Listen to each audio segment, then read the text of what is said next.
Famille, justice, enfance. Bonjour et bienvenue dans Famille, Justice, Enfance, l'émission sur la famille occidentale contemporaine. Ce soir, je vous propose la suite de l'interview de la semaine dernière de Mila Alešković-Bataille. Madame s'exprimait en direct depuis Belgrade. Donc toujours une émission psychoneurologie, psychiatrie. Ce soir, la semaine dernière, nous avons évoqué la psychiatrie noire, c'est-à-dire l'art de dénaturer les connaissances psychologiques et psychiatriques pour asservir, contrôler et nuire. Nous avons aussi abordé les problèmes de l'éducation nationale qui mélangent et ne distinguent pas les comportements normaux des comportements anormaux, ce qui endommage les enfants, et les conséquences des agressions sexuelles et psychologiques sur les enfants qui les affaiblissent et en fait les rendent plus contrôlables et plus malléables. Par exemple, les viols rituels. Et là, ce soir, nous enchaînons sur comment devient-on un pervers, comment devient-on un pédophile, quels sont les processus derrière qui sont en jeu. Oui, alors je les ai classifiés en 3 catégories et ça c'est intéressant pour savoir justement quelles sont les causes, comment on devient un pervers parce que tout le monde n'est pas condamné. Hein. Il y a la première catégorie, ce sont les victimes. C'est la catégorie des victimes, ce sont ceux qui ont ceux qui ont subi le viol dans leur enfance et donc qui s'identifient à l'agresseur. Voilà encore une fois un mécanisme très très bien défini. L'identification à l'agresseur, c'est très important de savoir ce que c'est. C'est un mécanisme qui a été défini par Anna Freud dans les années 30 si ma mémoire est bonne.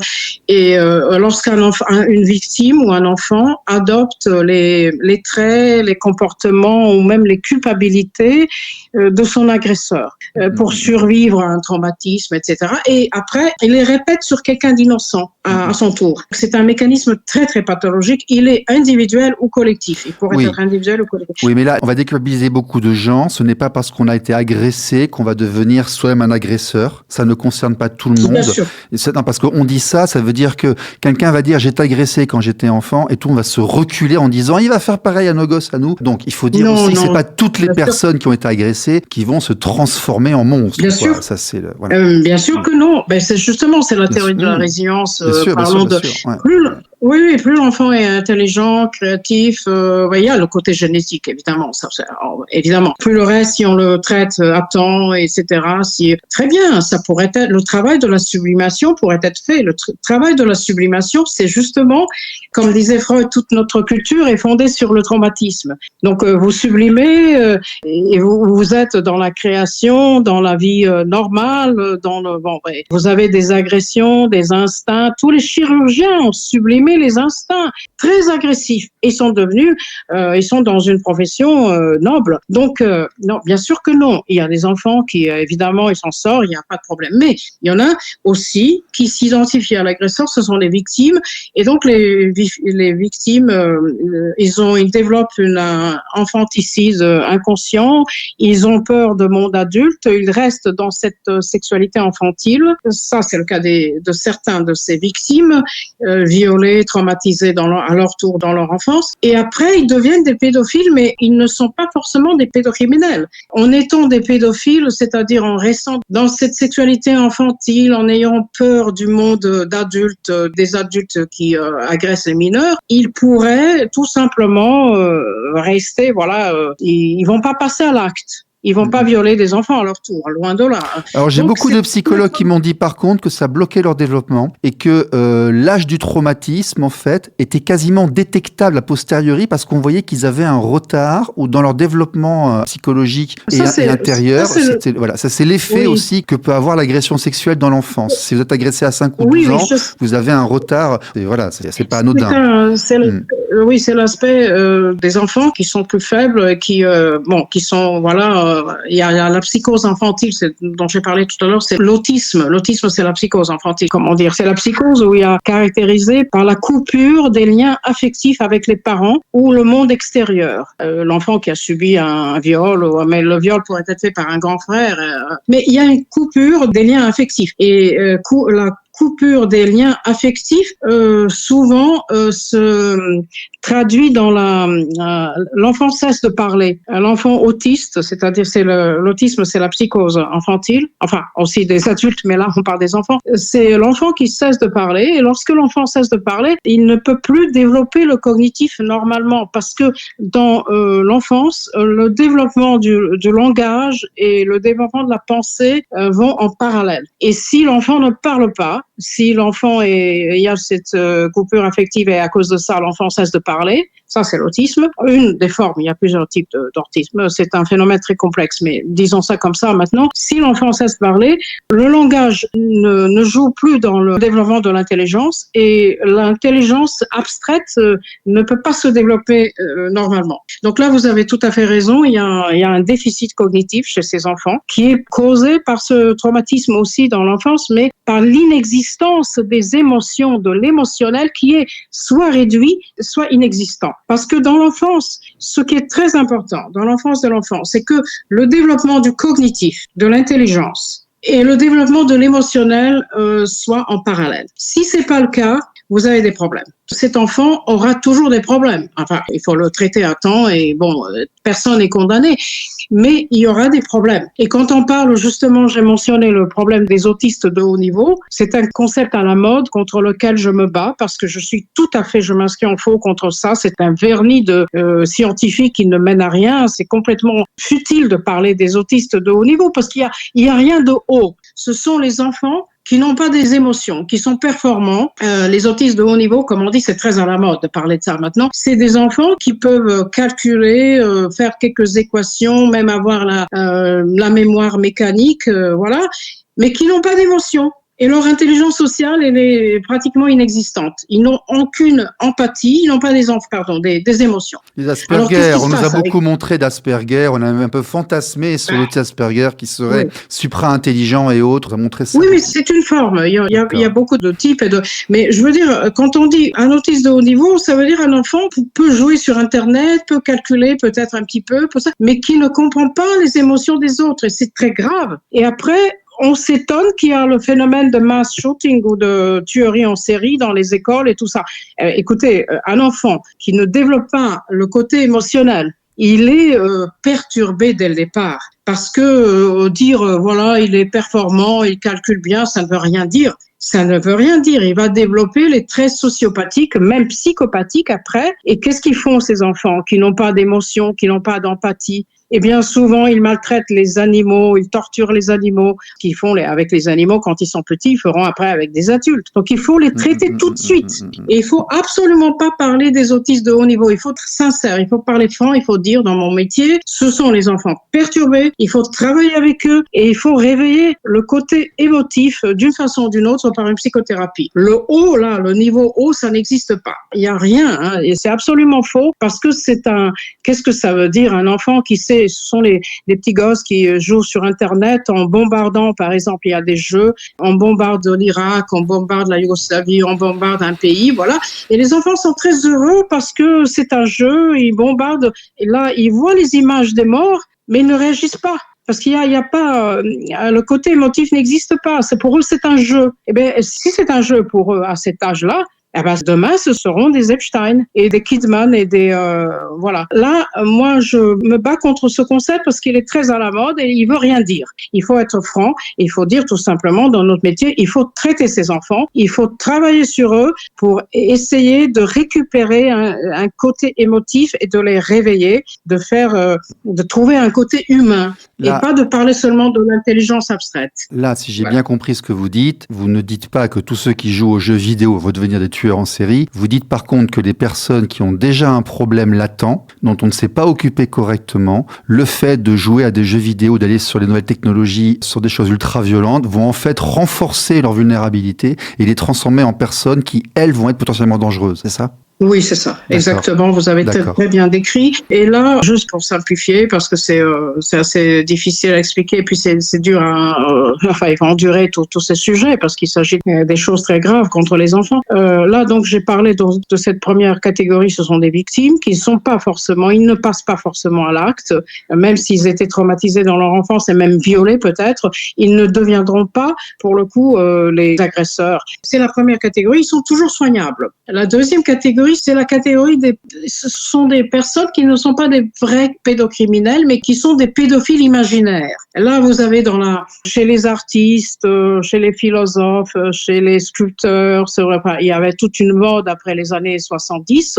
On revient souvent à l'Antiquité grecque, en parlant des philosophes grecs anciens, parce qu'il y avait tout un mythe d'un philosophe maître et de sa relation avec son élève, qui était une relation intellectuelle, mais aussi psychologique, émotive et physique, pourquoi pas, à l'époque. J'ai une petite question Oui. pendant que vous êtes là. Avoir une vie intérieure extrêmement intense, effectivement, c'est pas interdit. Ça, on peut, voilà, tant qu'on passe pas à l'acte. Mais je pense qu'il y a aussi une différence entre fantasmer sur des enfants prépubères et fantasmer sur des adolescents qui sont déjà formés. C'est pas deux choses différentes, là? Vous avez tout à fait raison, parce que moi, je considère, attention, les adolescents sont sexuellement mûrs. Non, mais je veux dire qu'il y a des gens qui sont attirés, par exemple, on le voit notamment sur Internet, ils vont chercher, enfin des recherches sur les petites teens, tout ça, il y a des gens qui ont cette espèce de fantasme intérieur, et par contre, ils sont absolument dégoûtés par les enfants je crois qu'il y a un terme pour ça, c'est pas la même chose. Oui, vous savez, les adolescents ont une maturité sexuelle, génitale et tout ça, et là, on peut pas vraiment parler du viol dans ce sens-là. Mais là, c'est un contexte, est-ce que c'était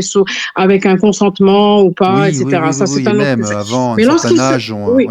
Voilà, mais alors, parce que nos ancêtres se mariaient et procréaient en ayant 12 ans, 13 ans, hein, c'était ça dans mais quand il s'agit des tout petits, oui, oui. des enfants qui ont 4, 5, 6 ans, fantasmer, parler de l'amour avec ces enfants-là, c'est déjà autre chose. Bon, en ce qui concerne cette catégorie des imaginaires, donc vous avez ça chez Oscar Wilde, par exemple, vous avez chez Matzneff, c'est Oui, il y a Henri tout un de mouvement Monterland. en France, Madnef et Oui, autres, voilà. oui, et puis Chez il faut André apprendre le Gide. sexe à nos enfants dans les années 70. Il y a eu Voilà. des gens qui ont fait des tribunes sur ça. Ça, c'est connu, ça. Enfin, André Gide, de nourriture terrestre, Corydon, tout ça, on connaît. Et donc, même chez les philosophes qui ont, à un moment donné, signé les pétitions concernant, voilà, le sujet l'amour avec les enfants, pour les enfants, etc. Il y avait Sartre, Derrida, Foucault, les philosophes c'était une mode. Plutôt, c'était à la mode de parler parce que l'idée, c'était se libérer par le sexe. Voilà, c'est toute une idéologie de la libération par cette liberté, libertine, etc. Mais si c'est de l'imagination, d'accord, c'est dans les romans, c'est dans les toiles, sculptures, tout ça, d'accord. Alors, moi je les traite, ce sont les pédophiles imaginaires, mais attention, s'il s'agit de la pédopornographie, ça c'est déjà différent, parce que la pédopornographie avant n'était pas considérée comme quelque chose, ça n'allait pas au pénal, mais aujourd'hui, par les conventions, de l'Union européenne, vous savez, ça a commencé en 2007, en 2011, et puis en 2021, lorsqu'ils ont démantelé un grand Boys Town, c'était une opération de la pédocriminalité. Et donc là, ça n'a pas été. Mais maintenant, c'est très contrôlé. Hein. Maintenant, les personnes qui regardent les photos, les images, la pédopornographie, elle est interdite. Bien sûr. Avoir des images d'enfants martyrisés sur son ordinateur de manière sexuelle est absolument interdite, et on va au pénal. L'échange de ces images et autres. Absolument. Fort heureusement. C'est déjà à ce niveau-là, iconique. Bien donc, sûr. c'est pas. Ils sont même pas obligés de passer à l'acte. S'ils consument ce genre de choses, c'est déjà ça. Voilà. Parlons de ces imaginaires. Il y a la troisième catégorie qui est des pédophiles qui sont déjà devenus des pédocriminels. Là, ils deviennent des pédocriminels. Et cette catégorie-là, elle est la plus dangereuse parce que là, ils passent à l'acte. Ce sont vraiment là, on peut dire dans mon métier, ce sont des psychopathes. Et c'est des personnes qui violent les enfants. Et donc là, il s'agit, c'est plus l'imagination, c'est un passage à l'acte. Ce sont des agresseurs, ils violent les enfants. Et dans cette troisième catégorie qui est la plus difficile, qui est la plus dure, qui est la plus dangereuse.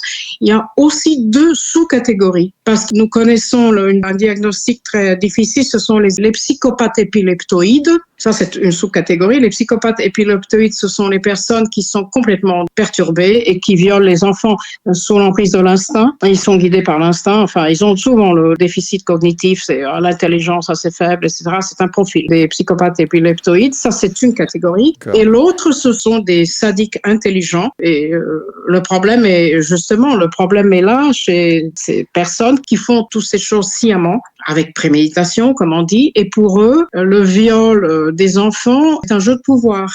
Donc, ce sont les personnes qui se considèrent soit dans une idéologie comme d'être Uber, c'est-à-dire au-dessus des autres, comme c'était l'idéologie nazie, par exemple, enfin, le surhomme nietzschéen mal compris, pour eux qu'ils resteront dans une impunité totale et qui sont au-dessus des autres. D'accord. Et que eux, ils violent des enfants, non pas parce que c'est le plaisir sexuel, pour eux, c'est le plaisir politique. Oui. Sociologique. On le voit dans l'actualité récente avec les fichiers d'Epstein d'ailleurs, c'est-à-dire des gens qui s'autorisent certaines choses qui sont ultra transgressives. Mais là, c'est un jeu de pouvoir. Pour eux, agresser les enfants, ce n'est qu'un aspect de ce jeu de pouvoir. Il en a d'autres. Donc, ils font tout pour, en abdiquant toute morale, ils se considèrent comme au-dessus des autres et leur but, c'est d'humilier les gens, d'humilier les autres, les faibles, les démunis. Et c'est un mépris, en fait. C'est un mépris envers les faibles, une satisfaction d'être au-dessus du commun des mortels. Voilà, ça, c'est un jeu de pouvoir. Alors, pourquoi est-ce qu'on a l'impression que tous ces comportements qui vont endommager nos enfants ou ces comportements de transgression sont encouragés, vulgarisés actuellement? Il y a une volonté derrière ou c'est juste qu'on remarque aujourd'hui ce qu'on ne remarquait pas auparavant par les réseaux sociaux, le fait que tout le monde ait une caméra sur lui maintenant ou un micro? On a vraiment l'impression que, dans certaines manifestations, certains événementiels, des expositions, des fêtes et autres, on encourage certaines choses transgressives. Vous savez, c'est difficile à expliquer. Je crois que, à mon sens, ça existait de tout temps. C'est pas quelque chose de nouveau. Mais tout simplement, maintenant, c'est vraiment une méthode. C'est une méthode de contrôler les personnes. Toutes les méthodes de la psychiatrie noire sont en fait les méthodes d'humiliation. Privation physique et psychologique, privation sensorielle, méthode du choc, de la schizophrénie, de la paranoïa, incitation à la perversion, c'est tout ça, c'est la même méthodologie. C'est simplement contrôler les personnes, les gens par le traumatisme. D'ailleurs, il y avait un manuel, la CIA américaine avait un manuel qui s'appelait Kubark, et c'était un manuel comment torturer les gens, comment les rendre, pas physiquement, comment les torturer mentalement, comment casser la personne de quelqu'un, c'est ça, personality breakdown techniques, comment les rendre tout à fait asservis, qui soient d'accord avec tout ce que vous dites, qui vont accepter tout, qui vont signer tout, qui vont avouer ce qu'ils n'ont pas fait, etc. Donc ce sont des anciennes méthodes. Malheureusement, ça se pratique dans les dictatures partout dans le monde, dans les prisons, etc.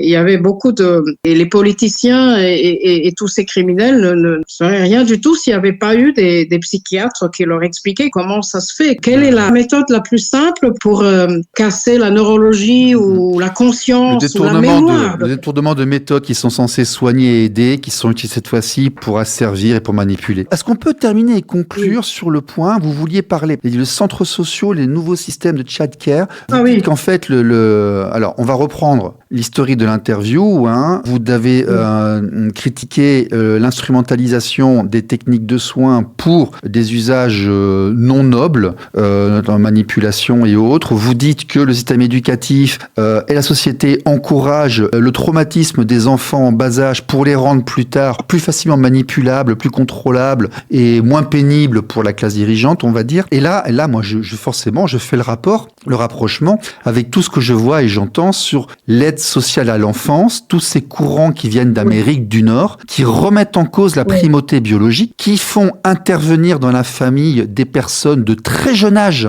qui n'ont jamais eu d'enfants, qui n'ont aucune expérience, et qui font des dégâts phénoménaux en séparant les personnes des familles, avec pour résultat une quantité énorme d'enfants traumatisés. Oui, ben écoutez, ça n'a pas commencé aux États-Unis. C'est un système qui en fait est une réplication d'un système nazi qui s'appelait Lebensborn. Et malheureusement, ça commence dans ces derniers temps dans le giron de la Scandinavie, en Norvège, et ce système s'appelait Barnevernet. Le système de protection de l'enfant qui a commencé bien, en bonne connaissance c'était un système de protection de l'enfant au départ. Et finalement, ils se sont orientés ils sont venus dans un monde tout à fait criminel qui trafique les enfants, qui les achète, qui les vend, etc. Voilà. Pourquoi? Les centres sociaux dans le monde entier sont briefés par cette idéologie de Barnevernet. Et alors, qu'est-ce qu'ils font? Voilà, là, il y a encore un problème qui est très important pour nos parents et pour nous, pour nos enfants, en fait. C'est la nouvelle méthode de forced care. Et qu'est-ce que ça veut dire? Ça veut dire prendre les enfants orphelins qui n'ont pas de famille ou qui ont la famille, ça dépend. On les prend, on les met dans une famille d'accueil, mais on les laisse pas dans cette famille d'accueil. On les transfère dans une autre famille d'accueil. Ensuite, on les bouge en permanence, oui. Voilà. On les balade partout. Alors, pourquoi c'est très pathologique? Déjà, ça, je ne vois pas comment ça pourrait se faire avec un consentement de nos collègues, des psychologues ou des psychiatres qui savent très bien qu'un enfant, au moment de l'identification avec un adulte, ne doit pas on peut pas le bouger. Il faut le laisser dans la famille. Que ce soit un enfant qui n'a pas de famille, un orphelin, il faut qu'il soit adopté tout de suite. Pour le lien d'attachement, qu'il ait très tôt, ces deux liens d'attachement. On m'a expliqué ça. Eh oui, mais s'il n'y a pas ça, c'est déjà un problème. Voilà. Donc, sans lien d'attachement, la personne vrille. Oui. On l'adopte tout de suite. En revanche, s'il a des parents qui sont problématiques, on peut pas l'enlever comme ça, parce que Barnevernet système, ils prennent des enfants en famille pour un rien. Alors, si la famille est problématique, il faut travailler avec cette famille, travailler avec cet enfant, faire la psychothérapie, aider la famille, et l'enfant doit rester dans cette famille.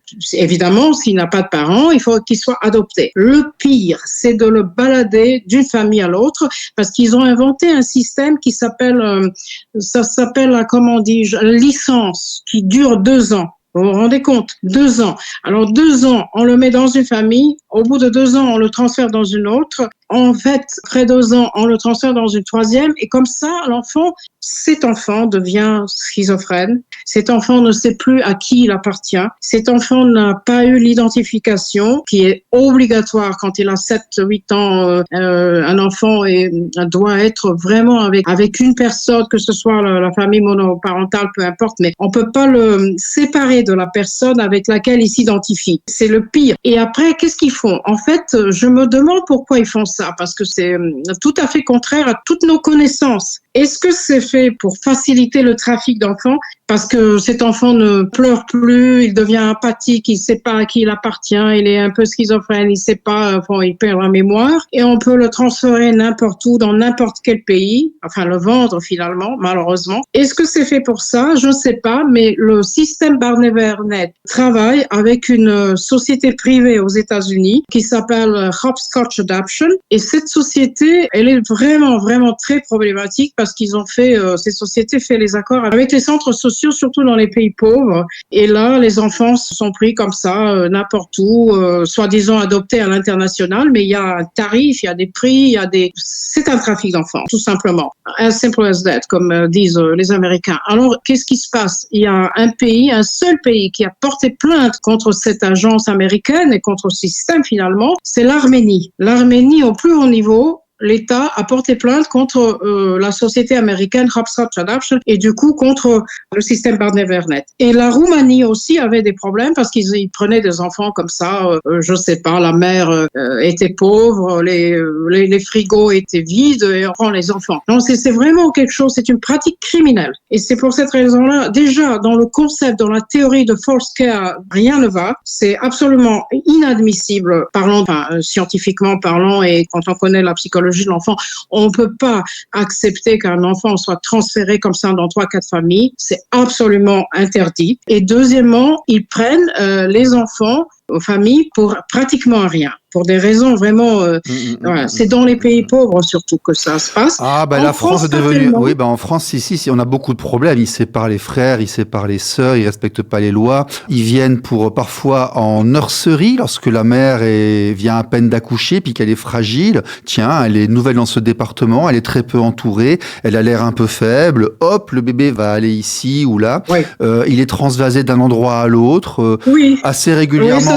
On sait même plus où il habite, on sait même plus où il est, ce qu'il fait et autres. On le retrouve à 14-15 ans tatoué complètement partout, à moitié barge, drogué, avec des comportements à risque. Et malheureusement, l'État intervient de plus en plus. Il faut aller sauver les gens, Et le résultat de toute cette mécanique, bah, ce sont des gens qui sont très endommagés. Ah bah ça c'est à tous les coups. Hein. Bah, on peut pas. Donc, si vous voulez, ce sont des problèmes graves, mais j'essaie quand même de voir ce qui est le plus en vogue aujourd'hui. Donc, c'est ce concept d'autisme de haut niveau qu'il faut absolument combattre. Il faut se battre contre cette pratique de force care qui mène au trafic. Il faut expliquer bien ce que sont les vraies causes de la pédocriminalité, comment on devient un criminel tout en étant un pédophile, bon, imaginaire, mais comment on devient vraiment, comment on passe à l'acte. Et finalement, aussi, il y a de nouvelles méthodologies, de nouvelles technologies qui sont susceptibles d'affecter le cerveau de nos enfants, mais c'est un problème. C'est encore un troisième sujet qui est beaucoup plus grave. Et donc, on n'aura pas le temps de le mentionner maintenant. Bon. Écoutez, c'est in fine, voilà, la question se pose, où est-ce qu'on peut, comment sortir de cet enfer? Eh ben oui, c'est ça.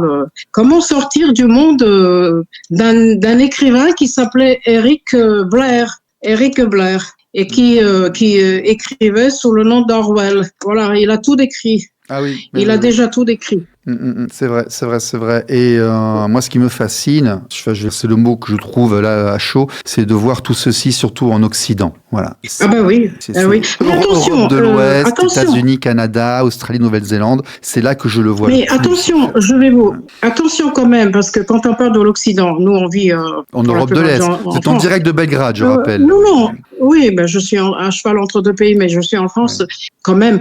Quand on parle de l'Occident, on accuse maintenant l'Occident, la pérversité, etc. Mais attention, nous on sait ce qui se passe. Parce que les files Epstein, ça sort, ça sort maintenant. On le savait avant. Mais attention, on le savait avant. On le savait. Ça fait des années que j'en parle ici, on le savait avant. Oui, une trentaine d'années au moins. Mais quand vous parlez quand souvent on parle des pays de l'Est où ça se passe pas, c'est pas comme ça. Ah non, c'est différent. La manière de faire est différente. Il y a toujours de la perversion, il y a toujours de la criminalité, mais c'est différent.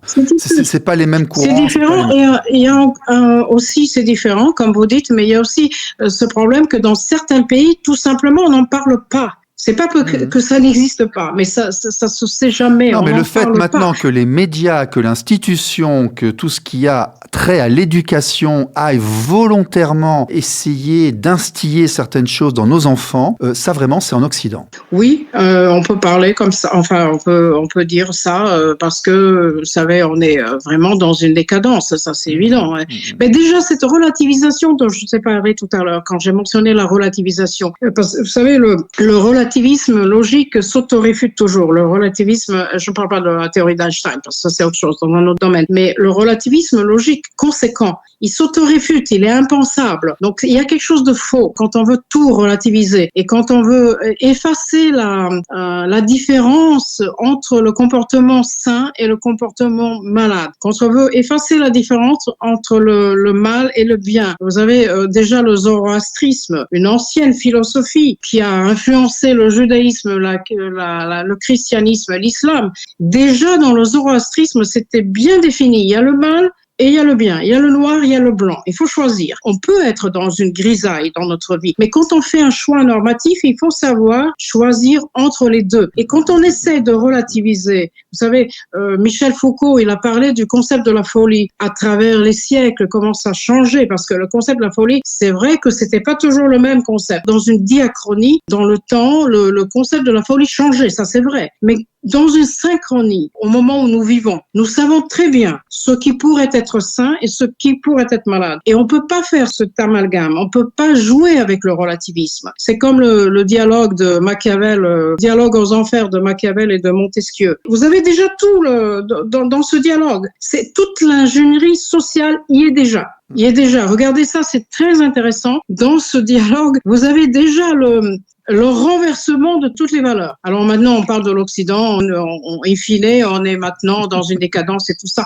Mais en fait, Socrate et Thrasymach, la même chose. Comment relativiser, comment inverser les valeurs pour contrôler la population. Alors, c'est très ancien. Mais évidemment, il faut se battre contre ça. Il faut se battre contre un relativisme malsain. Bon. Voilà. Il faut savoir ce qui est malade et ce qui est sain. Même si on discute là-dessus. C'était le professeur, le docteur Mila Alešković Bataï, j'espère que j'ai prononcé comme il le faut, en direct Oui, de comme une Belgrade. bataille. Je vous encourage à aller voir ses ouvrages, notamment celui sur la psychiatrie noire. Et écoutez, madame, merci beaucoup. Et puis, c'est une excellente soirée. Écoutez, je vous remercie de votre invitation et c'est un exposé que je vous livre à votre réflexion. RLP. Radio Libre en Périgord. Famille, justice, enfance.